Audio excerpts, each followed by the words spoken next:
এতগুলো আমি শুধু দেখতেছিলাম যে আমার গলা এখান থেকে পুরো জ্বলে যাচ্ছিল।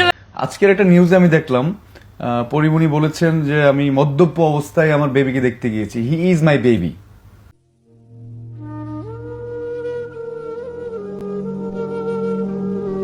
পরিমণি আমার একমাত্র সন্তান রাজ্যকে দেখতে দিল না। আমি যদি মদ খেয়েও আমার সন্তানকে দেখতে যাই তাতে কার কি যায় আসে? রাজ্য তো আমার সন্তান। আমার মা তার নাতিকে একবারের জন্য চোখে দেখতে পেল না। আমার মা এই কষ্ট সহ্য করতে পারছেন না, এমনই বললেন টক শোতে শরীফুল রাজ। আমি ওকে ফোন দিয়ে ফার্স্টে জিজ্ঞেস করলাম যে এটা কি তুই করছিস? ও বলে সোনারা তোর কি মনে হয় আমি করছি? আমি না, আমি জাস্ট আস্ক করতেছি তোকে। পরে রাজ্য যখন পৃথিবীতে আসে তখন পরীর পাশে আমিই ছিলাম, কিন্তু আজ আমার সন্তান থেকে আলাদা করে দিল পরিমণি।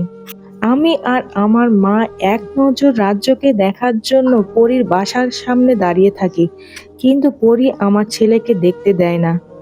এমন করে নিজের দুঃখ প্রকাশ করলেন শরীফুল রাজ।